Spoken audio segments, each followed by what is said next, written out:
It's October 22nd, 2024. This is Game On Ottawa, and as it turns out, Linus Ullmark is still unable to play, meaning that Anton Forsberg will make the start against the Utah Hockey Club for the first matchup ever between Ottawa and Utah. Now, obviously, this isn't the best news for Sens fans who are looking to see Linus Ullmark make his comeback after his first two matches with the team. He's still considered day-to-day, as you can see is marked on the board. But how hurt is he? I feel like that is a question that we should talk about when it comes to the Sens. But before that, a quick ad about our new podcast for the Game Over Network, Hyperdrive Hockey. For those who don't know, Hyperdrive Hockey is not only the Game Over Network's first podcast as their flagship podcast, specifically about all things hockey, whether there's comedy, seriousness, important topics that need to be talked about. Max and Daphne will bring you not only news, but conversations about said topics. It's happening every Tuesday and Friday on the YouTube channel, but also if you want to see it other ways, please head to thegameovernetwork.com. So yes, as of earlier today, Travis Green announced that Anton Forsberg will be starting against the Utah Hockey Club, meaning that Levi Merilainen will actually be the backup. He was recalled from Belleville, and Cole Reinhardt, unfortunately, was the one who had to be sent down in that transaction. So while he did look to be someone who might have made the lineup during this trip, the need of having Merilainen back up Forsberg in this game has unfortunately put him down for one. There is the opportunity that for the second two games of this road trip, the movements could continue, where if Ullmark comes back into the lineup, there's a chance that Merilainen could be sent back down to Belleville again, and Reinhardt could make his way back up again. But as of right now, it's Forsberg and Merilainen in the crease for the Sens. Now, in terms of other lineup roster changes, Ridley Gregg is back. As you can also see by the injury board, he's no longer on it. He is confirmed to be back for the game today, though there is another player who won't be making it, though he is not injured, and that is David Perron. Unfortunately, he is seemingly not on the road trip at all with the Sens, but for family reasons. There were some complications with his wife's pregnancy, and obviously we wish all the best to the Perron family for their health and for their happiness. Though back on Ullmark, it seemed like everything leading up to today pointed that Ullmark would be making his return today.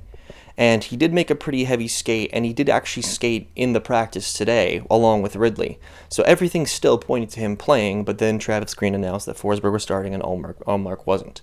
So I assume this is precautionary to an extent.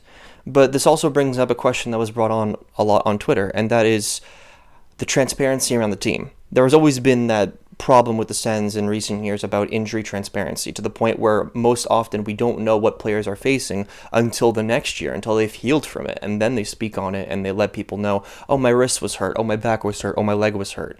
And I feel like that transparency would lead to a lot, not only less criticism from fans. If they knew their best player wasn't performing well because they were injured, they probably wouldn't be as mad about them.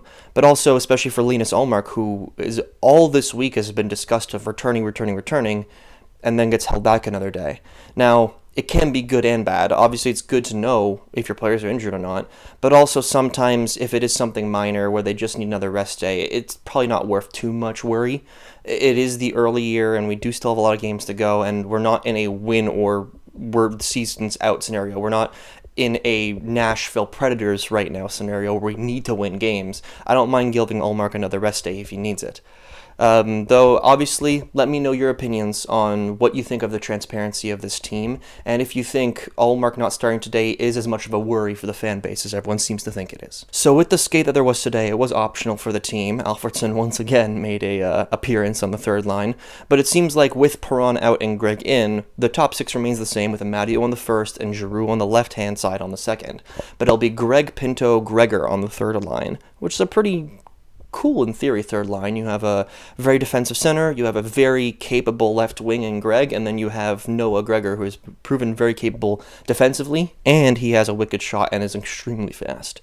The fourth line remains the same, which is no surprise to me. The fourth line doesn't need to change. It's been doing great. So just keep in mind that for the game today against the Utah Hockey Club, it's a late start. There are a lot of games on today, and the NHL actually finally doing staggered starts. So each game actually starts 15 minutes after the last. So that means that the game starts today at 9:15 p.m. It'll be a late one, but also make sure to keep on the channel, because even after this late game, we're going to have the Game Over Ottawa post-game coverage, which is still going to talk about the game as it was, and I'm sure they'll talk a lot about the big topics that I brought up upon today, how Gregg is doing, how Forsberg does in his second start in a row, and if we feel confident with this roster heading into the near future. The power play should stay hot, but we'll see. The Utah Hockey Club is also on very good form. They're very good on the penalty kill, and we'll see how that fares against that very, very hot power play of the Sens. But as of October 22nd, 2024, that is the daily news for the Game Over Network channel.